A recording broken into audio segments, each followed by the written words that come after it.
Well guys, it all went wrong at the start of this Europa League tie. We're 3-0 down against Chelsea and we're going to need a Liverpool-esque comeback if we're to continue our European adventure and maybe be within a chance of winning the competition.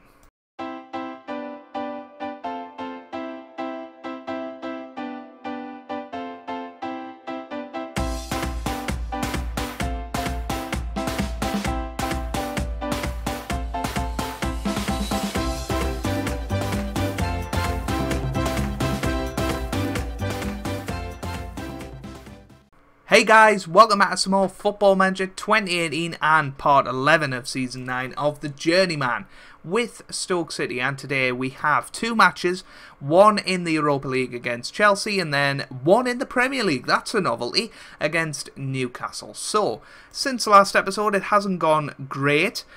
We beat Swansea 1-0 in the last episode, of course. We then beat Fulham 4-1 in the league, Neres getting 1, Ashton getting 1 and Glatzel getting 2. We then lost 3-0 in that first leg. It was a bit of a poor performance, especially from our right backs. Just really struggling in the right back department. Maybe we shouldn't have sold Nissen, but hey ho. We then lost 2-1 to Arsenal at home. Remember, Arsenal are well down in the Premier League, so that was a really bad result. Neres with our only goal there. So in the Premier League we are in 14th after 31 games. We have got a couple of games in hand on the people below us, one game in hand on the people above us. Arsenal currently in 10th. So, yeah, but they've got 2 games in hand. So, I tell you what, Arsenal could have a late push for the Champions League, who is, the 4th place is currently held by Crystal Palace. If only we were having the year we were last year, we would have been easily in 4th this year. If you have a look at how many points we got 62. Maybe not, actually. They're already on 56. So, hey-ho. They've already qualified for the Europa League. I believe they must have won the Capital One Cup. Anyway, let's have a look at squad performances, something we haven't done for a while. Top goal scorer is Paul Glatzel with 41 goals from 44 starts, and then 17 for Ashton, 14 for Nelson, 13 for Rizvanovic away on loan. He's certainly looking good at Celta de Vigo, and look how much he's worth. I'm looking forward to him coming back at the end of the season, if we're still here. 12 for Neres and 11 for Carvalho. Top assists is Nelson with 24, then 16 for Glatzel, 15 for Ashton, 14 for Rizvanovic on loan, and 13 for Neres. Top average rating is Paul Glatzel with a 7.64, 7.27 for Ashton, and then 7.22 for Nelson. Super Mario also in there with a 7.2. So, yeah, not a lot going on in terms of our performances. It's not very good. Also, the job market, I've seen a lot of comments recently saying you should leave.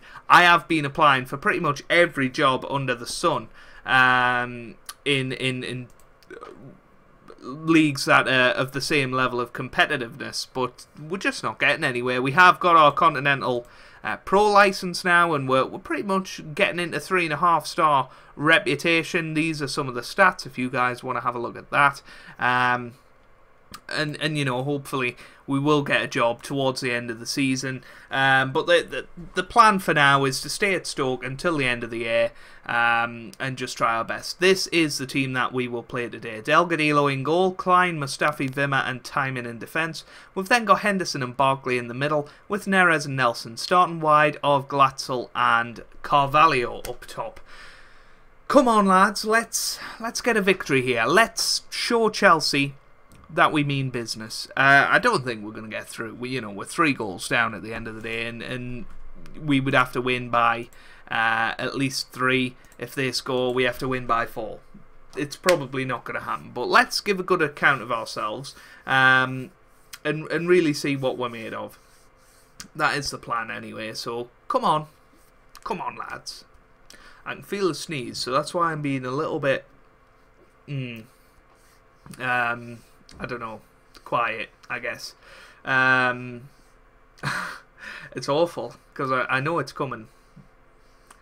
Oh, Martinez has put them 1-0 up already. He had an insane game in the first game. And Chelsea 1-0 up already. They've got the away goal. We now need to score 5. Ouch. Good ball forward and a Cardi to Solomon and then Martinez. Good goal. And we're still operating off about 3 clean sheets all season from Delgadillo. If we are here next season, I think a new goalkeeper is top of the priorities. Eda Militao, Glatzel away. Here's Mamama now. Or Mamana, I guess it is. Here's Militao. Now Mamana. Come on. Embolo now. Embolo on the ball. Here's Solomon. Solomon now to Bernardo. Bernardo on the ball. Can we get a tackle in? Martinez. Martinez forward to Embolo. Good tackle, but here's a Cardi. It's 2-0. Oh. Well, we're out of the Europa League, everybody. If we didn't know it before today, we certainly know it now. We have to score 6 goals if we're to win this. And we've done it before, but we're not looking likely to do it at the moment. And Chelsea look like a really, really solid side going forward. They've got some really good players. So I don't understand how they're not doing better in the league. That's 4 to Carvalho, though. Can we get a goal back here? No. He had 2 bites of the cherry, but none of them went in, unfortunately. That's the way it goes. Here's Tierney. Now Solomon. Solomon on the ball. Here's Embolo now. Embolo gets it forward to Martin. As Icardi hits the bar. That was an incredible shot. Very fortunate there. It has to be said.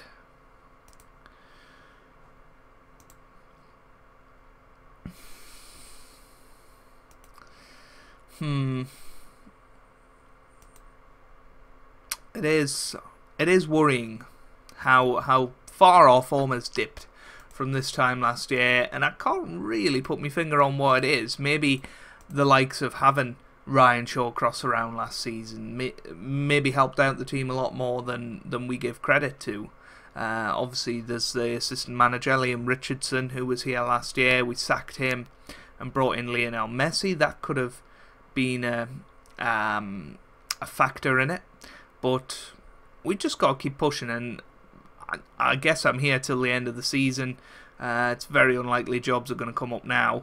That's offside. It would be nice to maybe come on a little bit of a comeback here, but I just don't see it happening. We're just not as potent as we used to be. Henderson can come off. We'll put Curzon. Klein, yet again, right back problems, just defensive problems in general have been the bane of my life this season. But I've applied for so many jobs: Schalke, Bayern Munich, Barcelona, Real Madrid, Sevilla, Valencia, Tottenham, Arsenal, Man United, Man City. Actually, I don't think we have done Man United, but oh, ouch. Martinez has scored 2. We're 3-0 down. Chelsea have absolutely thumped us home and away.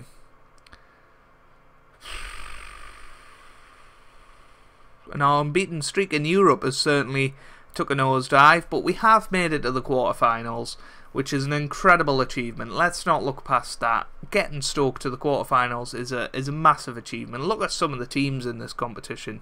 You know, it's very unlikely we would have won it. I would have loved to, yes. But we've still got the FA Cup. We're playing Man United in that semi-final, so no doubt we've got another hiding on the cards. But you know, we'll keep fighting and trying to do our best, finish the season off well, and hopefully go into the summer, go into next season with a brand new job.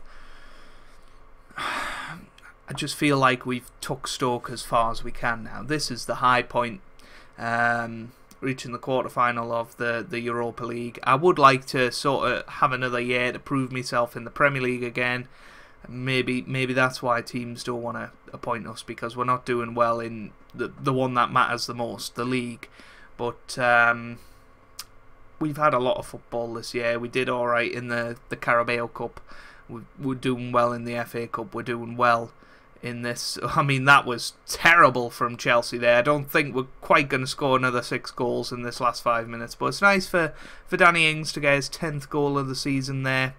But this was just horrific, and a good example of our pressing play there. And, you know, it would have been nice if that hadn't have been disallowed and we'd have got 2 goals in this game, but it's fine, you know, consolation goal, and that's it. Full time, 6-1 on aggregate, isn't great, but at the end of the day, we got the quarterfinals of the Europa League. We've won so many matches. I think we joined in the 3rd qualifying round, so we've done very well to get this far, and now it's time to get our Premier League campaign back on track against Newcastle. Right guys, here we are for the Newcastle United match. No changes actually. I think we are just going to go for this team, but we have got Jose Maria Ugarte, who we signed in the January transfer window, waiting on the bench. I am going to make a couple of changes actually, looking at some of the conditions. We're going to bring on Super Mario, and we're going to bring on him as well, Raheem Sterling. So let's get into it, and we'll give Ugarte a chance. Maybe the last half an hour or so. He's come back from a fairly lengthy injury, so we'll give him a chance later on in the match, and see what he's made of. I am expecting a lot better today than what we had in the first match of today's episode. Newcastle are in 4th place. They're currently in pole position for that Champions League place, along with Crystal Palace, the likes of Tottenham, Chelsea, Leicester, Everton, Arsenal, even Brighton are still in that hunt for the Champions League place. So, you know, it's not going to be easy today. Away from home, in front of 52,000 Geordies, singing from the rooftops. It is going to be a tough game today. You know, we're under no illusions about that. But hopefully if we just play our game and create chances and put them in the back of the net, that's what we need to do. We need to be more clinical, you know, and Paul Glatzel, as good as he's been this season, hasn't been as clinical this year, and that is, you know, exposing our weaknesses at the back. Here's Reece Nelson, gets it into the middle, it's Mustafi Wimmer. That was a chance. That's the sort of chances we need to be taking, and we're not doing it at the moment, and it's very unfortunate. It really is very unfortunate, but well, hopefully we'll manage to turn it around here. Come on. Here's Ryberg, now to Sterling. Sterling gets it forward to Glatzel now. Paul Glatzel gets it forward to Carvalho. This is a chance. Ooh, Carvalho just forcing a save from the goalkeeper. That wasn't the best of shots, but good movement nonetheless. Here he is, Nelson, Henderson again, Sterling now, but that's it. Ryberg, Davies off the bar, it's in. Dreesen puts it into the back of the net, and it's 1-0 Newcastle within the first 16 minutes of the game. That is really disappointing. Really, really disappointing. From a set piece, despite the fact that we've trained defending set pieces for the last umpteen weeks, defensive positioning in the general training, and it just doesn't seem to be working. It really doesn't. It is starting to look like this is just going to be a season that peters out. Hopefully we can get through in the FA Cup and we can have something to look forward to. Otherwise it's just going to be dead rubbers for the rest of the year. If we win a cup, maybe we'll sort of improve our reputation a little bit more. And oh, for goodness, that's got to be offside. Surely he was baby lining there. Yeah, there we go. Goodness me, was that offside? But 1-0 to Newcastle at half-time. We're still in this game. We just need to be a bit better. Create a couple of more chances. The only one of note was that really good one from Wimmer. Obviously Carvalho had a shot, but it was more of a half chance than a really, really good chance. But, you know, we can get back into this. We need to demand some more from them. 60 minutes gone. Sterling, you've let us down, I'm afraid. You really have. Nelson's not having the best of games either. Shall we have a look at this new guy then, Ugarte? what does he like to do? He likes to be a poacher, which is good. That'll work well with Glatzel up top. So Ugarte comes on. Let's see what he's got made of him. Hopefully he doesn't get injured straight away. You know, he's got half an hour to really show us why he's going to be the new Paul Glatzel. And here he is, and he scores on his debut. Paul Glatzel sets him up, and it's Ugarte with the goal. Jose Maria Ugarte from Spain, who has just scored there. That was a terrible mistake by Mora, and a good cross in by Glatzel, and Ugarte put it into the back of the net, and it's 1-1, and he's scored on his debut. The fans love him already. Absolutely fantastic. And I tell you what, Josh Tymon's form's dropped off as well. Really disappointing fullbacks in our team. But it looks like we're going to come out with a 1-1 draw, which we'll certainly take. You know, this has been a fairly poor performance from us, in all honesty. And it looks like we are going to get a 1-1 draw. We're a minute over time here. Surely the ref's going to blow, and he has done. 1-1, we can take that, and hopefully we can move into the next episode with a bit of positivity. If you have enjoyed that, make sure you do leave a like down below. It really does mean a lot for me. It really does help out the channel as well. Come on, Jose Maria Ugarte, the new hero of Stoke, and hopefully he can fire us to glory at the end of this season. Hope you guys are having a wonderful day. Thanks for watching, and goodbye.